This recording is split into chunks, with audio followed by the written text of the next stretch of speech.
Hello and welcome to another office hours, another captain's table. This is I always do that. I just get all of my different shows mixed up. I'm glad I just didn't say welcome to the Astro Historian.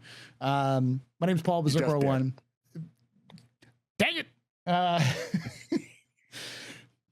My name is Paul Berserker01, Batman Shelley, your humble host and space bartender at the AstroPub, your space bar at the end of the universe. And this is the Captain's Table. This is the podcast that I've been doing for 8 years now, almost 9 years, where we talk. Yeah, I feel honestly, Griffin, this is the first time that I haven't been to. I'm not going to be going to a Star Citizen event where I can just sit next to you and we can just do old man sit and be like. I'm not happy to do that. I was going to come down there and do the dental work myself if I had to get you down there. I'm not happy about you not going. This is the Captain's Table with podcast. We talk about Star Citizen. And before we get started on the topics for today, let's introduce these wonderful folks here. I'm going to start with I don't have the Darge. Oh, yeah, I do. Mr. Black Jurassic himself.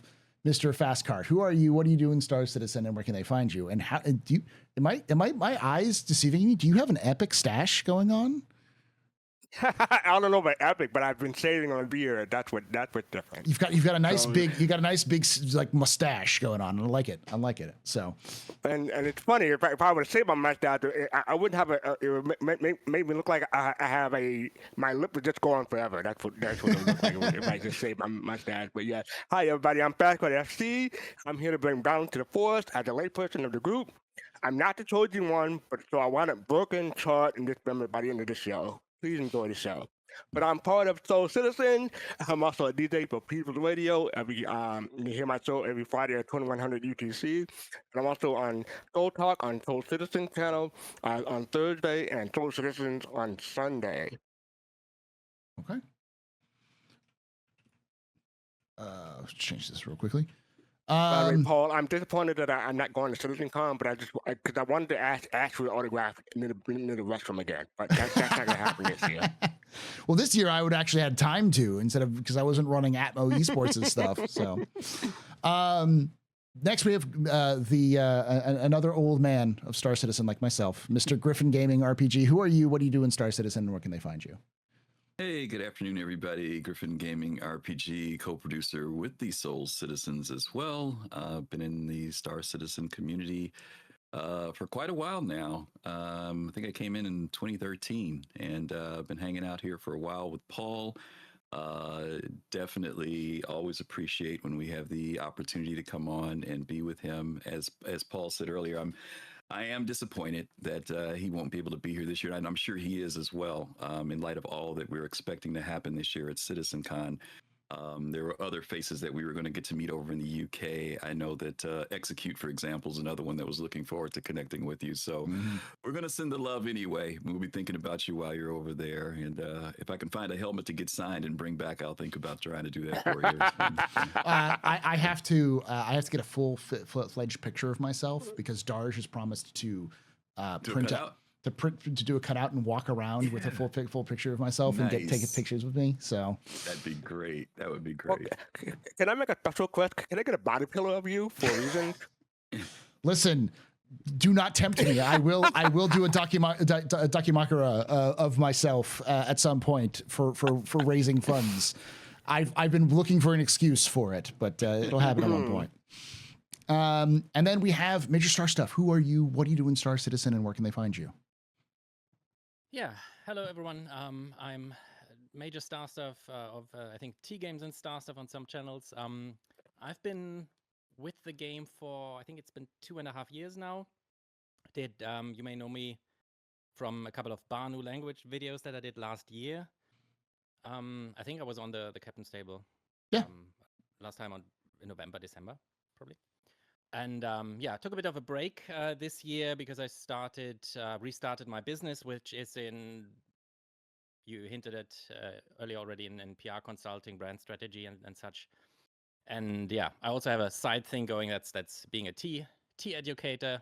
So that's been basically what I've been doing this year. But I feel ready to be returning, as a lot of people probably right now, because 4.0 when, right? Yeah. So I'm Glad to be back. Thanks for having me again. No problem. And you said you're a Okay. tea educator. So I'm going to ask the question for those of you who are watching this or listening to this after the fact. Can you give them a good suggestions for tea for the fall? Yeah, I always say just grab something that speaks to you in terms of what it looks like, or even the fragrance. Probably one recommendation I would have for anyone who's curious about getting a bit serious about specialty tea. That's kind of my area. Just look up oolong tea, specifically Taiwanese oolong tea. If you like green tea, then there's greener oolong teas. If you like black tea, there's darker oolong teas. It's a fascinating area and something for tea lovers and for tea noobs alike. So oolong tea would be my recommendation to look into. Awesome. Yeah, I am too used to wheat tea, so you got me there. All right. So we're going to talk about the topic. This was actually, we're going into CitizenCon and stuff like that. And Griffin asked if they could come on. And I was like, yeah, sure, great. We haven't had Griffin on in a while. And I asked Griffin for some topic ideas. And Griffin gave a couple of topic ideas. And this specifically, I thought was a pretty decent one. And then knowing MajorStarstuff's background in PR and marketing, and Griffin's background in media and media in general, I thought this would be a great thing to talk about when it comes to just the captain's table, which is kind of crying and buying, or the controversies and the sales. For those of you who don't know, this September is set to be one of the biggest Septembers. No, it's the biggest September in terms of sales for CIG ever. And it's not even close. It's like 20% higher than everything else. 6 million. Yeah. Yeah. So, which is interesting considering, the past has been, obviously they've been making more money every year overall, but month to month, it's not always the same. And this year specifically, they had at least 2 releases, one of which was kind of controversial with the ATLS. And there was a lot of noise online, a lot of people not just in like Spectrum and Reddit, but also in like social medias, it was everywhere. And as a result, it seems weird to see people who are like, I'm not going to purchase it. It's too expensive for the ATLS, or have a lot of other discussions on it. But yet still CIG seems to have made even more money despite these controversies. Even things like 4.0 being delayed a little bit because they announced it this month that they were going to be releasing it in Q4 instead of Q3. There's been not a lot of good news at CIG, yet still that funding tracker's ticked well up. So I'll start with you on this one, Major. Just general vibes. What do you think? What do you think is going on? Why do you think that there's this increase in sales, but also we're getting a lot more kind of negative views in Star Citizen? Yep. You mentioned September being, I think that's what I like to start with. September being historically the strongest September in Star Citizen history. Mm-hmm. If we look at the numbers throughout this year, things started a bit slower, I think, than last year. Then May kind of, I think, was also a very strong month. January, February, March. Yeah, I think it was May, right?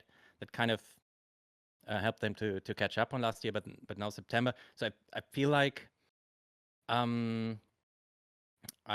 we're on the way towards another strong year, maybe at least similar as last year. I'd say probably a lot higher with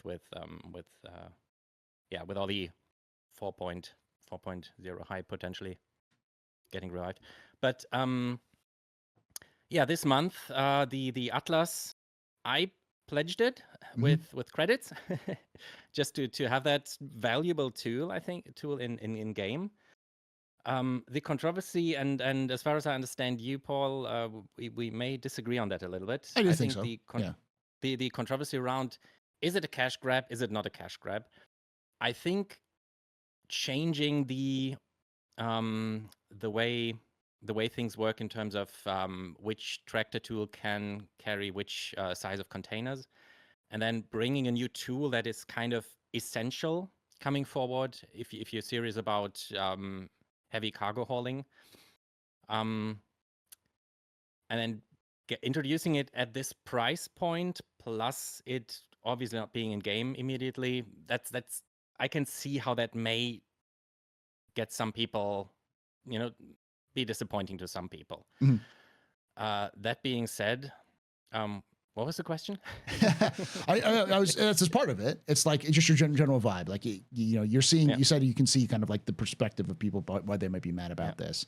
The other question is more like I can understand both sides of sorts, right? But again, we said earlier here, it's not so much about fixing how they do things, but like fine tuning. Maybe like how can we introduce this in a way that gets people excited about this really cool new toy, specifically for cargo people. The ones I've been involved with really like how the Atlas works. It's just such a joy to use, really, in my opinion.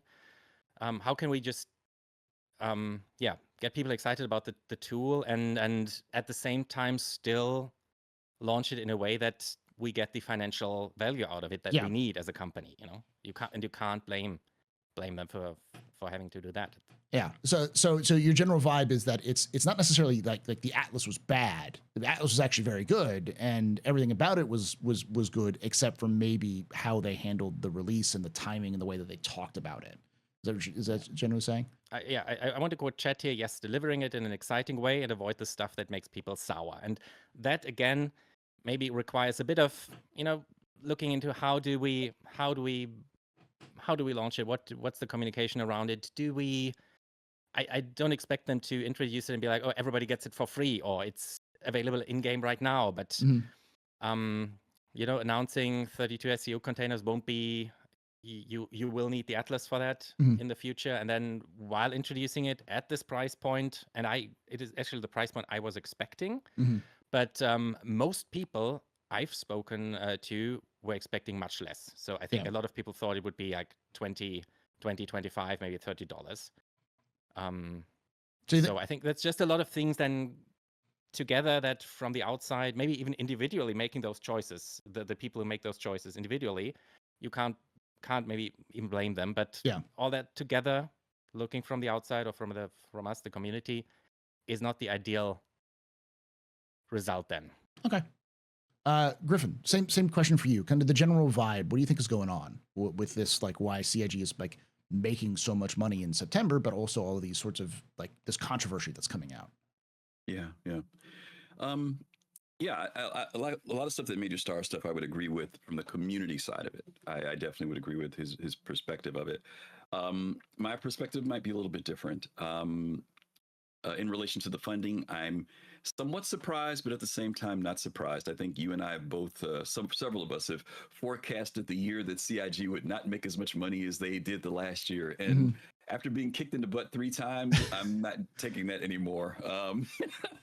Because the last 2 years, they have definitely surprised me. Not that I thought that they would make a lot less money. I just wasn't sure that they would break what they did the previous year. There's a certain point where breaking records feels good, but the reality is, are they bringing in enough revenue to maintain the company and run it? It doesn't mean you have to break a record. Just make sure that you pay your bills and you can keep moving forward. So the record breaking thing, I tell folks don't get caught up into that. Just make sure they can pay the bills and keep the lights on. In regard to the Atlas and how it was presented, I remember a few weeks before that they did the episode on cargo, and we saw it in the background, just very on the right side of the screen, yellow. And some folks were wondering, "Oh, is that the Titan? Is it that?" And I'm like, "Nah, it's probably a loader because they're talking about cargo." And ultimately that is what it was. I thought that they're going to drop it at about $20. I figured, hey, buy 3 for $50. That would be a perfect price point. But then after I looked at the thing and I saw it was $30 or 40, whatever it was, 35. Then I started examining it and I noticed that left arm on that unit has some other use. And based upon how CIG has been developing their other tools, the multi-tools and things that have multiple features, I guess what we're seeing is that unit possibly will do other things. It may be for welding. It may be 5 or 6 other things, which brings the value up from $20 for me to $35 if they begin to bring these other attachments and things like that could be used for it. So if we just look at it as a tractor beam only, yeah, it seems high. But if it becomes a multi-use, you can use for freight hanger in the distribution centers, and it does a lot of other things, then that $35 is going to make sense.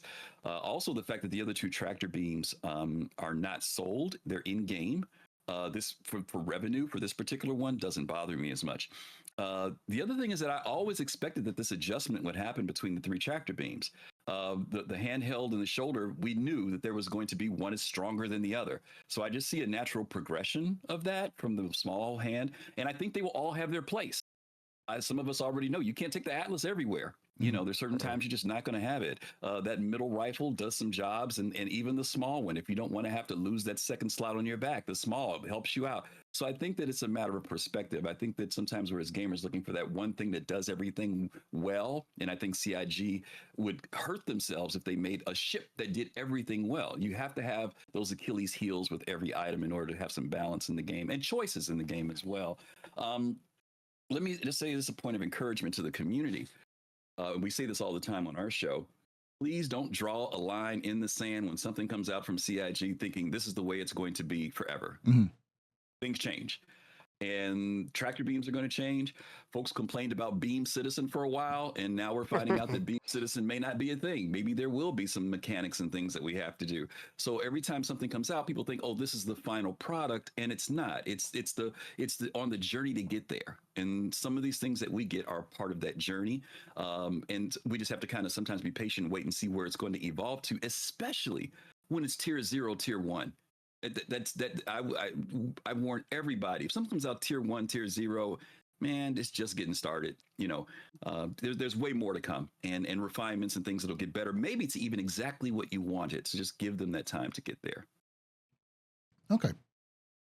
Fast Cart, let's get your perspective on this. What do you think is going on? Why do you think we have these controversies? Is like a lot of negative vibes around Star Citizen, but also still CIG is still breaking records in terms of like a monthly reports, monthly stuff. Yeah, I dropped the link in chat.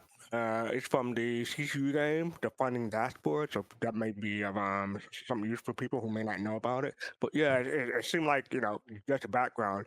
January, March, and April were kind of weak this year compared to previous year. They had a phenomenal May for Invictus Week. They made $25 million higher than previous year. And like you said, early in the show, September they made $6 million more than previous year. So even though it does have ups and downs, the big Invictus especially was big this year. But yeah, as far as the Atlas and everything, I was expecting like $20 war bond, $25 for offsite credit. So I was basing off the PTV, which was $15. So I was not expecting it to be 35. But I was okay with it. I decided not to get it. I'll probably get it in game, and when I do get it in game, I may pick up one or two, but I'm not gonna pay real money for it. But that's just me. Okay. As far as the controversy goes, when I first heard or noticed about the Atlas, I thought it was going to be the full-on Titan suit, so I got overhyped. I overhyped myself. I was like, "Oh man, this means the Titan suit is coming! Oh yeah!" And I said this on Slow Talk. I want the Titan suit so bad, and for me personally, I would pay like $150 for it. Wow. That's how I would pay $150 for it. But I know most people are saying, "Oh, it's probably going to be 75," and that's probably more reasonable. So that's how badly I wanted the Titan suit. I am 100% with you on that one. I'm 100% with you on that one. So when it came out to be just a cargo loading, I was like, "Oh, okay, that's cool." And it was 35. I was like, "Okay, that's kind of useless." But for me, I was okay with it. But as far as the community goes, I didn't get it. I didn't understand it. I hear people complaining about it, and it seems like every year there's something between Gamescom, August, and CitizenCon. There's just that lull to just drive people. I don't want to say crazy, but it seems like they get more vocal about. I don't want to say nothing, but they become more passionate about stuff that seem not unimportant, but what I'm trying to say. They become more passionate about the game development, and because there's no patch going on, or it's just a lull. So I think it's just that cycle that goes through, and I'm not sure if this year is worse than previous years. It just seems to me that it's part of the cycle. Yeah. Can I throw in something real quick? Because Go for it. Malkari, I think it was someone in chat said something about how do we believe the dream when they change things or they say it's not going to do something in the Q&A. And I went back and looked at the Q&A again just to make sure. But what they said is that paints are supported, but vehicle components and tractor beams are not customizable for the initial release, meaning that for now. So I think that there is room for them to do something. And even if they do, I still think that there's room for them to modify this thing just because of the basis of their history of how they've done other items in the game. So, I may be projecting a little bit here, but I'm just saying when I look at that item, if I see greater potential in it than just that one arm with one tractor beam, I think it's cool. I think it's also, to Fast Card's point, I think it's also obviously our first stepping stone toward the Titan suits. It's not the Titan suit, but definitely the mechanics of it and stuff allow them to start saying this is a direction, how we can build it and how we can make it work. So, I think it's important. I didn't buy one yet because I'm waiting till IAE. I'm hoping to do a 3-pack or a 2-pack. I didn't want to buy the individual because I could definitely see having a couple of them, But, and let me say the last thing too, because I didn't answer your other question about the funding. Yeah.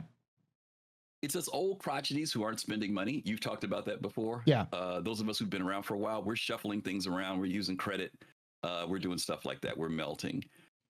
Those new folks that have come in within the last 2 to 3 years, they don't have all of the darkness inside of them. And so for them to spend money in the game and generate that type of revenue is not surprising. We picked up a lot of people over the last year since CitizenCon last year, a lot of new people. And those people are excited about the game, regardless of how we might feel about it and how broken we feel it is. And as you mentioned, how sour we can be. There are other people who really, really enjoy coming in and playing this game. I know a guy who bought 2 ships, and literally every time there's a melt or a reset, he goes back in and re-earns like 15 ships in the game, without any problem. We're just using game credit. He loves doing that, So anyway, that's my thoughts on that. And also, let me just say that, when they were testing the Atlas and PTU, everyone was enjoying it. People were saying, "Oh, cargo is great. I could just stand in one place and drag it from the elevator and put it in my ship." So it seemed, like I said, maybe it's a vocal minority, but I don't know. But I do want to say that I really can identify with the Atlas because I know what it's like to have one good working arm. Of course, Asgard. If I may weigh in on just to add something, because I agree, Griffin, what you said as far as I understand. Oh, I agree with what you said about setting another record year after year after year. It's not something that we as a community or they necessarily should put their focus on, right? But if we look at the because I've got the numbers here for once, I've come prepared. If we look at 2019 compared to then 2021 and up until now, basically, I want to say these past 4 years, the annual pledge amount has increased by 100%, so has doubled. And I feel like this year, I think it will be a little bit more in line with the increase that we saw last year. Will be a new record. I am fairly convinced it will be. But at the same time, if we look at this year compared to last year, the amount it's fairly comparable. Really, we had a very strong Invictus this year. May a weaker beginning of the year this year, but it looks fairly similar. But I'm wondering whether this is just in line, like a slow growth that is maybe in line with or comes from the fact that they've been investing heavily in marketing. Those I'm not sure, maybe I'm the only one getting all those YouTube ads, playable now, flyable now. That's which is something I'm personally really concerned about. Now I'm worried, but I find it interesting. There's this challenge that they must be facing. On the one hand, they need right now, they have to increase the brand awareness for Star Citizen / Squadron 42 in order to prepare for I'd assume massive Squadron 42 launch campaign towards a wider gaming audience. At the same time, they're bringing in people right now, that bring in new money, but also then maybe pledge for Invictus, then drop off again, and then go back to the wider gaming community, telling them, I tried it, I pledged, and it's still only an alpha, right?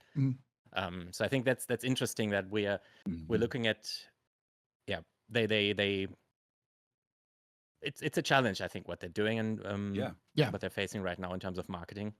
Yeah. But this growth these past few years, I think it's in part just a natural consequence of their marketing efforts, right? Mhm. Yeah. As the wider gaming community like slowly opens up and gets less Mhm. Critical, I'd say, or less skeptical. critical. Let's put it Yeah. like that. Yeah. Yeah.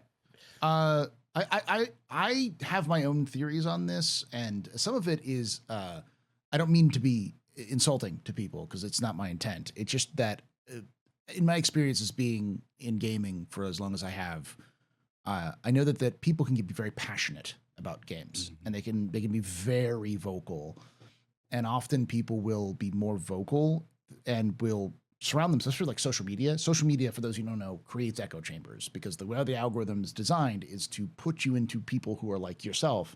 So you're surrounding yourself with similar-minded people. So you have a situation where you say something and everyone around you seems to be agreeing with you. So you say, okay, so this must be the consensus, but you don't realize bubble. you're in a bubble. And so as a result, unless you seek yourself out to go find other people who have different opinions, you will be stuck in that bubble, and it kind of bounces back and forth. And I think the key here is that what we're seeing is that there's the bubble of folks who are either critical about CIG or are don't like some of the direction CIG is doing, but and then they're kind of feeding off of each other, when in reality, the people who are actively playing the game or kind of like who are like, so I was like, oh, neat, I buy. Because I'm gonna be honest here. Most people aren't very complicated. If they say something that look, this looks cool, it's useful in game, I will purchase. I have $35, I will purchase. It's not really a moral. No one's sitting there like wondering about the moral quantities of buying a vehicle. They're just like, neat. Speak for yourself, Paul. Here's my wallet. Boom.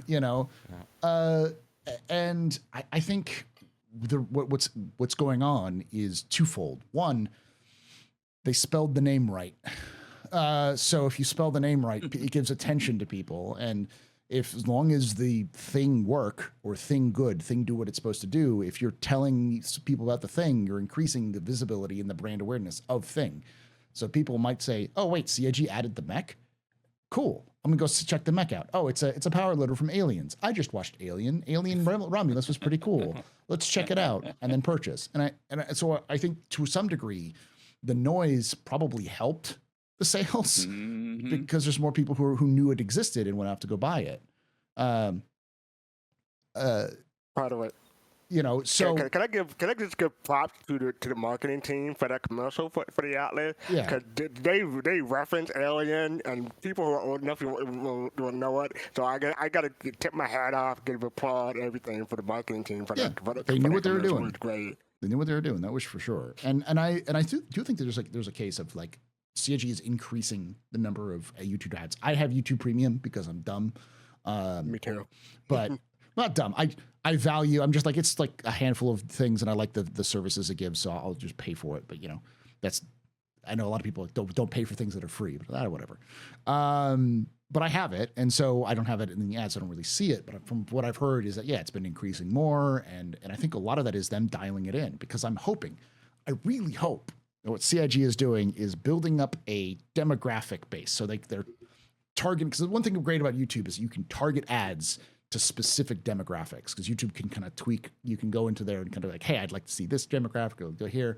And so YouTube starts promoting those to the right people, and you can see the return. You can start seeing that return of, oh yeah, we ran this ad over here for this group, and now suddenly we have this sales and this sort of things, and comparing back and forth. Then they can dial it in. So when Squadron comes out, they can go, this is our demographic, drop it. And so they can put more money, because YouTube ads are actually fairly cheap. We're still talking like hundreds of thousands of dollars or tens of thousands of dollars, but you get a lot more bang for your buck with a YouTube ad than you do with a radio or TV ad, which are far more expensive. That's not my expertise. I know you have more of that sort of experience, Griffin. So I don't know if that tracks with you, but yeah, usually they're very pricey. So YouTube gives you a little bit more of that tweak stuff. So I think that also is helping a little bit. Is I didn't think about that because I don't see ads. So Major, if you're saying you're seeing more ads, that makes sense because you're the demographic they're trying to hit, someone who is in that sort of gaming space. So someone who already spent too much money on the game. Yeah, Right? yeah. Yeah, and I also think what's going on is we're reaching a point where more people are playing the game on a regular basis, whether that's good or not. We're seeing a lot more active players, and active players means that people are more willing to pay if they're enjoying the game, if that makes sense. So, all right, let's go. We're gonna kind of wrap this back around. If we'll start with we'll continue with this discussion in terms of I was just going to put it properly. The feedback. So, like, what about these this sale could CIG, like, what from all of the kind of discussions or the sort of people who are upset about, say, the ETLS or what CIG's been doing recently? What are some suggestions that CIG could possibly fix to improve so this kind of thing wouldn't happen in the future? Fast card. I was just typing so I can give myself clarity. I would say my advice would be, to first be open development, and they are. Some people may complain they're not open enough. Some people may complain that they're too open. They give too much information. But maybe they could be more open about how they price ships and how they price vehicles. Because sometimes, like in the Q&A, they said, "Oh, it's priced this way because so and so and so." But I don't believe they did that this time for specifically the Atlas, or I don't believe they did it for Peregrine either. I might be mistaken about that. But maybe make it a point to every time they release a new concept or a new ship, they say, "Oh, we priced it because so and so and so." And so maybe that would help. Is that something they've ever done in the past? Yes. Yeah, sometimes. Yeah. They did it Not with often, but sometimes. They did it with like the steel, and they've done it with other things where they've mentioned like equipment. They price equipment at a certain high price. Like the reason why gunships are really high prices because they add more money per gun. So the more you put more guns on a ship, they want to sell it for higher prices, that kind of thing. So with the alien tax. Yeah. So with the steel, that does it mean after they got a shitstorm for the high price, then they ended up explaining, or is it like when they introduced it, they also explained their logic? There was a Q&A. There was a Q&A. Oh, in the Q&A. Yeah, because the Q&A usually happens about a couple of weeks after release, so they got a shitstorm for it because of it, and then in the Q&A they're like, "This is why we sold it like that." So, makes sense, yeah. But it's not just cut steel. Yeah, they've done it with a couple things. Do that more often. Yeah, you're right. I don't think they do it very often, but they do it, and they have done it in the past. Griffin, same thoughts as you. What could CIG improve to kind of reduce this friction that's going on in terms of like social media exposure and such, or is there anything? I'm really not sure, to be honest with you. We've talked about CIG has to walk this weird tightrope when it comes to transparency, communication. How much do they share? How much accountability and responsibility do they have to the community? How well does the community process that information when we get it? There's over 10 years or 11 years worth of information out there that on some part is almost impossible to acquire. And at the same time, it's a little bit on our responsibility to go out there and try and find it. It can be a bit overwhelming. All of us have been in this game, except for obviously MajorStarstuff. We've been in here a long time, and there are things that we forget. Things that CIG has said, things that we thought they said over the years. And so communicating why they do things, I think that there's a certain level of openness that they can have toward that. But I also feel like there's a certain amount of time that's spent on that. Like it has to happen every once in a while, because if they do that all the time, especially, and I know people are going to flip when I say this, we're still in development. We're still in that mode where things change and can change. And so sometimes I think that as much as I want to know stuff, or I think we as a community want to know stuff, I've also seen how we respond when things don't go the way we think they should go, or when we think CIG made a mistake. And I'm not saying that we can't comment and we can't have feedback. I just don't know if there's anything that they can ever do to get it where most people are satisfied. Some people, I think, are fine with the way things are. Some people feel CIG communicates. They'll say, "Oh, they do better than any other company." Then there are other people who will say they promised that they would communicate with us, and they don't. They'll flat out say they don't. So there's, there's these feelings on both sides, and how they navigate that. I think they need to just make sure that they do it to the best of their ability. My friend of mine, Togi, made a comment to me, sent me a text this week or a DM, and it was Benoit's explanation of what took place for the server meshing. And he said something that I thought was very cool. He said, "This is open development for me." He said, to be able to hear back feedback from something when we've been asked to do something. And I agree. I think that those opportunities like that, when they ask the community to do something and not having to wait for a quarterly report, but someone who just takes a few minutes out and says, "Hey, this is what happened when we guys tested last week, and this is what we're looking to do next week." I think those are things that can be helpful. That opens the communication up. But I think they could do little things like that. But beyond that, I'm just not sure if they'll ever say enough to satisfy the community, because there's a lot we want to know, and some of it we're just not going to find out until later. Major, same question. Any suggestions you'd give for them in terms of like how could they improve this to cause less friction in the future? Yeah, I want to agree with both of you actually. Fastcard, what you said. I think. What was it that you said? Sorry. Why do you fight stuff? Exactly that part. Sorry. Thank you. No problem.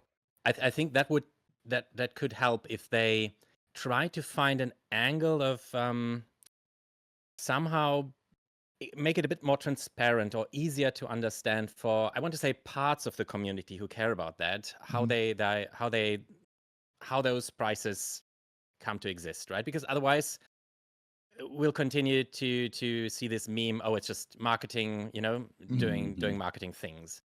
And I'd be surprised if that's really the case, because Paul, thank you. You joked earlier about hire someone like MajorStarstuff. I don't think CIG needs someone like you or me or like us. I think they have people like us. But it's and that goes to what you said, Griffin. It is. I think it's such a balancing act, right? We are such a diverse community, and I'm from PvP people to PvE players who would like to have a PvP opt-in slider, and everything between, from pirates to cargo people, to heavy dogfighters. And same goes for our expectations of what is Star Citizen right now. That's what I would like to ask. You said, Griffin, we're still in development. Absolutely, but I think, Paul, you said it the other day on one of your streams. Alpha, beta has lost any meaning by now, right? We'll probably go from here straight to 1.0 at some point. So yes, we're in development, but at the same time, they're also marketing the product right now as we speak as Playable something now. That's playable now. Yeah. Which doesn't say, oh, of course, when you sign up and before you pledge, there's all the legal fine print there, and you're signing up for something in development. But No then, one reads that. there's people like you who've been with this for the past 10 plus years who are aware what they signed up for. And I've got friends in the community and in my org even, like, who work in IT development, of course, who have an easier time understanding how things work, how this is like iterative approaches and doing this and doing that. But then there's, especially I think, as we draw in, or they draw in people from the wider gaming community who haven't been with the game, like not even as long as I, like only having been with the game for 2.5 years, I have a certain understanding of what to expect and what not. But the more new people we draw in from a wider gaming community, I think the more of a balancing act and a thin line it's going to become between balancing expectations that experienced pledges like you gentlemen have, and then people who come in and they're like, oh, it's playable. Why do they call it an alpha? And so I think that's a huge challenge, and I'm not sure if I wanted to be in their shoes. Yeah, I agree. I think there are definitely things they could do to improve here and there. And I'll clarify. I said earlier, I said they need people like MajorStarstuff. What I mean is, I think one of the biggest issues they have right now is I don't think they have PR people. I think they're still so focused on development that we often hear the meme of, oh, marketing does this and marketing does that. I hate when people say that as somebody who's been in marketing. It's like, it's not what we do.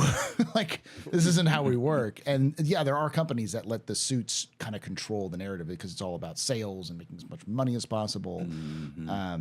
But CIG really isn't in that figure. It's clear that CIG is doing what they're doing for the sake of the love of the game, as it were. Like, CIG could be making way more money than they are currently through a lot of different practices and the things they could do that they don't.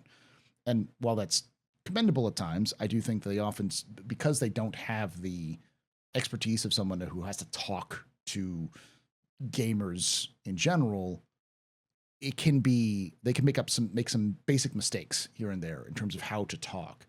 And I think that, but there's still that line. You don't want to be so corporate that you're talking like Sony does when they're making announcements. But at the same time, you don't want to talk so loosely that anyone can invent anything out of what you say, because you're having people who aren't used to talking to non-technical folk. Don't you have phones? Yeah, you don't want that stuff, But and I think you brought up Benoit. Benoit is a great example, because Benoit clearly was, I think he was the CEO and owner, or at least one of the owners of Turbulent, and it's clear that Benoit, as a CEO and as a manager, has people skills and knows how to talk to people, knows how to communicate with people. And he shows that very, very well. He is very good at communicating. In fact, I met Benoit very early on. I went to a Bar Citizen in when they were doing GDC, when CIG was at GDC. And he went up to me and said, "You're Paul Shelley, aren't you?" And I'm like, "Yeah, who are you?" He's like, "Oh, I'm Benoit. I'm the CEO of Turbulent." And I was like, "Oh, hi." This was like before. And he asked for your autograph. So it was one of those weird experiences. And I talked to him about his experience and stuff like that. And this was like 2017, 2018, something like that, when this happened. And it was an interesting experience, because he he knew the community members, he knew who to talk to in the community, and it was clear that he paid attention and that he knew the language of how people talked in the community. So, like, that's great, but you can't expect everyone to be Benoit.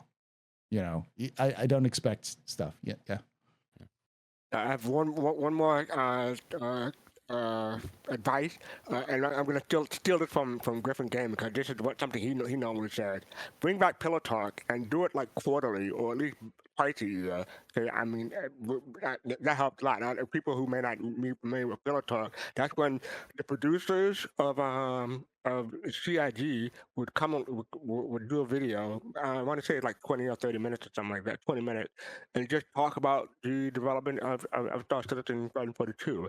And they I don't want to say they promised, but they said they would do it more often. But then it was like 1 or 2 episodes, and that was it. So that's my suggestion. Bring back Pillow Talk. I think a lot of Pillow Talk stopped because of COVID. Like, that was the reason why they stopped doing it, is because COVID happened and they just didn't have that. So, you don't want the producers talking to the community. I know a couple of the producers, and they're very, very funny, but I don't know if they would be able to shut their mouths. They are very, very witty. One idea from what you guys just mentioned, or reading chat here, and on top of that, someone said they changed playable now to early access now.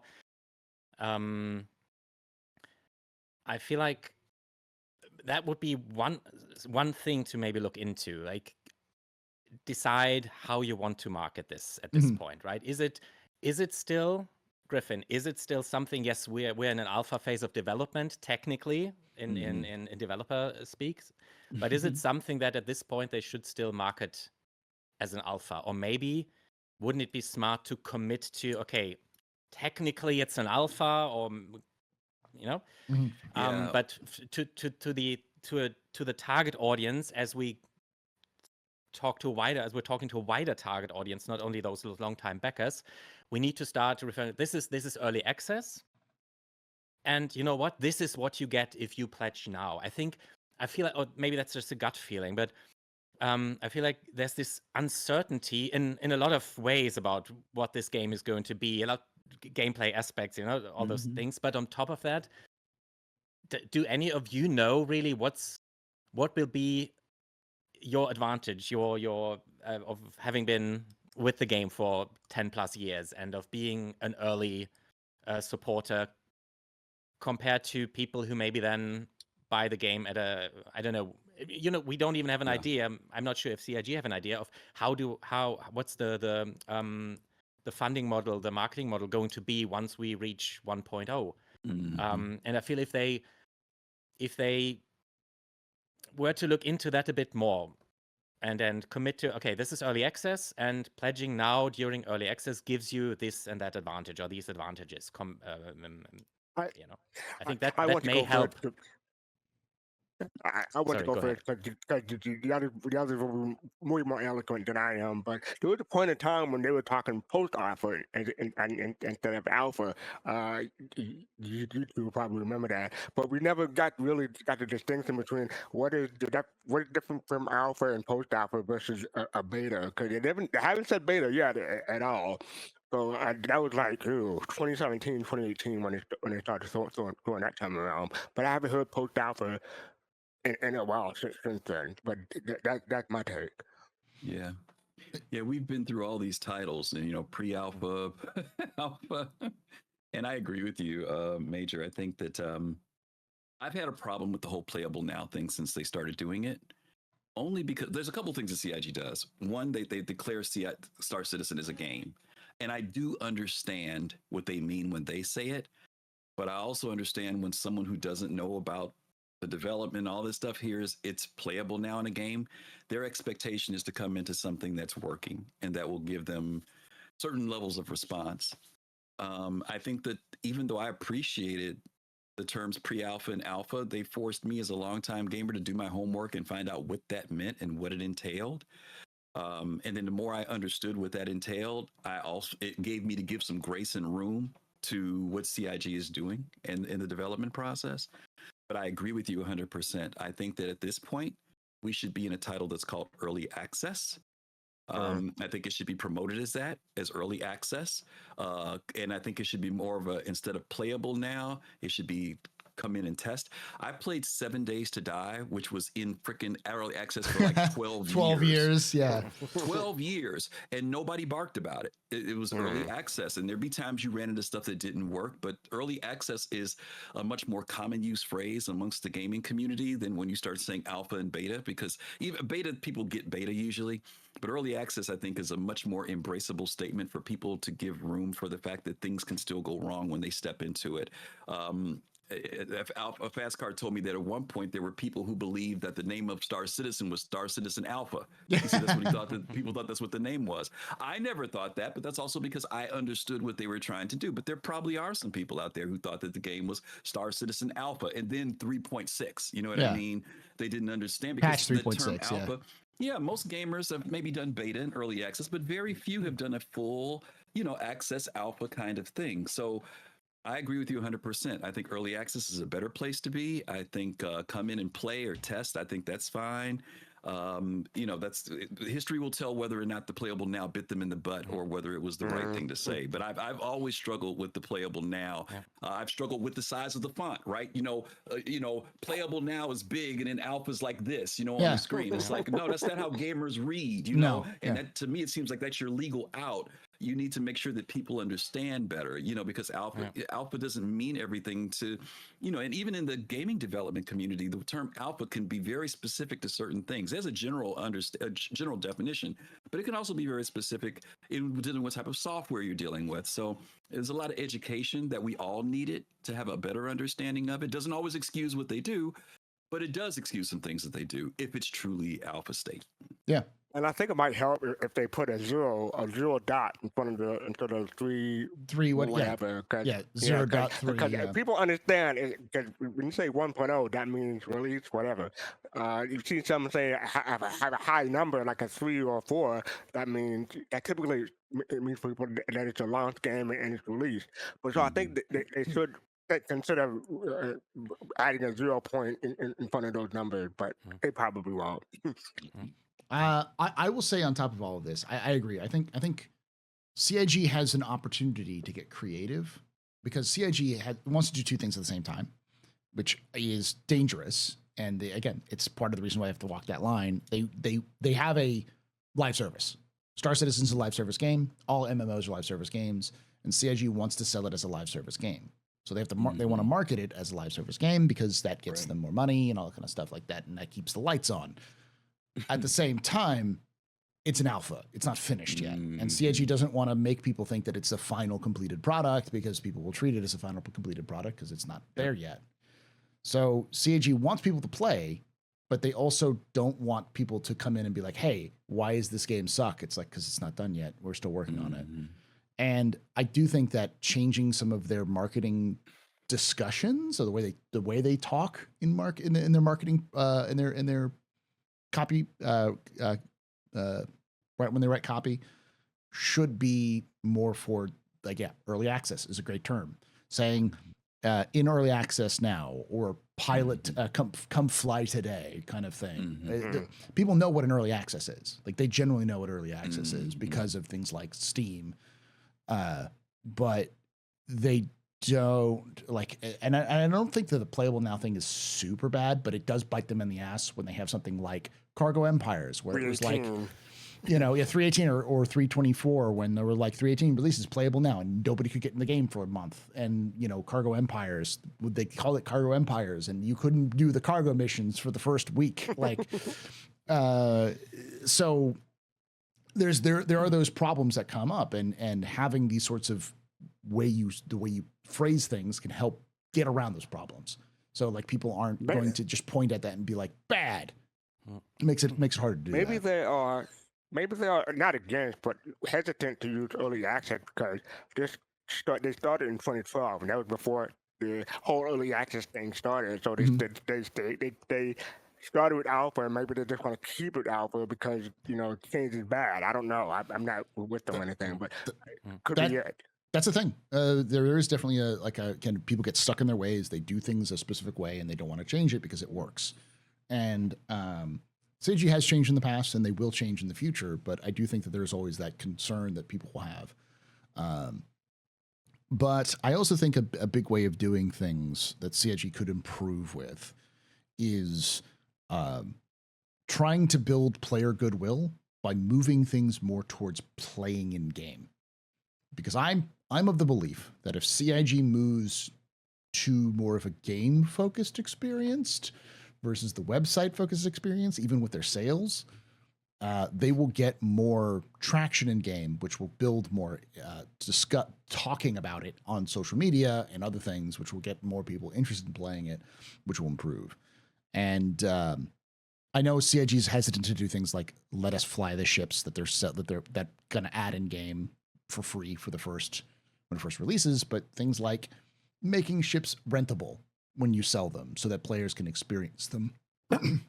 Experiencing them when they release would go a long way to building goodwill because players would say, if someone would say, oh, this is a cash grab, and it's like, well, you can get it in game right now. It's a rental, but you can try to fly right now if you want to. It takes a little bit more of that. The wind off it takes the wind out of the sails of that sort of people who are going to be bad actors no matter what you do. And it also builds a little bit more goodwill for people to say, hey, I can try it right now. I can enjoy it for however long.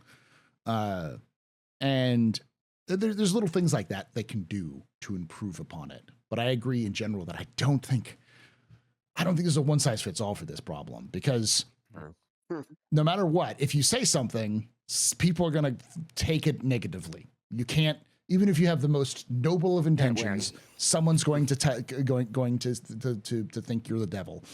That's just the universe. You can never make everybody happy. The important thing is to make sure that, generally speaking, your players are happy or you're moving that needle in a good direction. And I think they're in that direction.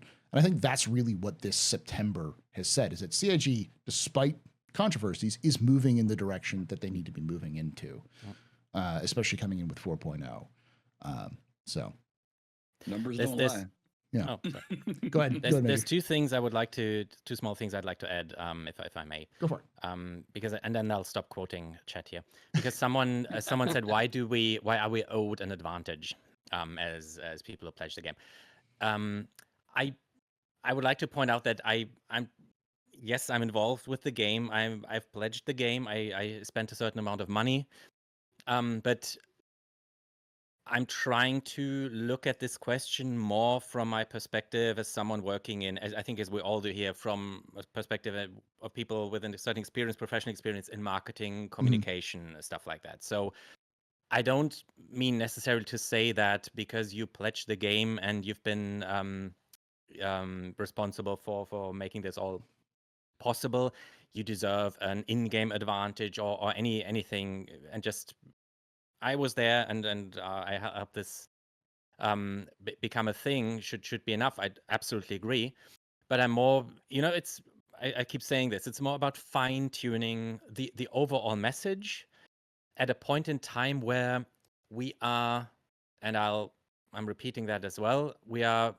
drawing in more people from a wider gaming audience. So who do not know, I don't want to say no one knows what an alpha is. Everybody who's a gamer knows what an alpha is. But Griffin, as you pointed out, if I read Star Citizen Alpha 3.0, I'm like, okay, is this 3.0? Is alpha? That we are about to bring in an amount of people.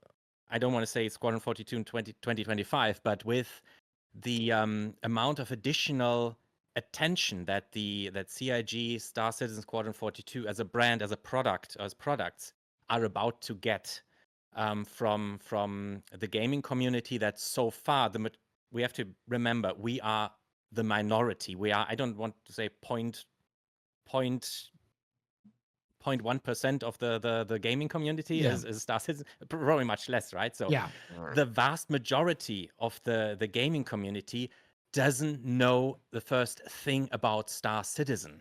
I agree. I'll die on that hill. And those who do, who are not within the Star Citizen bubble, they have heard negative things like it's a scam, it's alpha forever, which is another reason why they shouldn't be calling it an alpha anymore right now, because it carries so much baggage. It's an alpha. It's been an alpha for 10 years. So the points I'm trying to make here tonight are more from I'm trying to have this outsider perspective, although I'm not an outsider really, but really speak more to the point of at this point in time where they're about to get this massive increase in attention from that wider audience, hashtag Squadron 42, I think they need to look at how to fine tune their brand and product communication in a lot of ways, and then just adding little messages here and there. And a message can be everybody who pledged during the early access or alpha phase, just tell them what to expect. If it's, thank you for being here, that's all, great. If it's once we get to 1.0, you'll all have an in-game, I don't know, teddy bear saying I held the line, little things like that.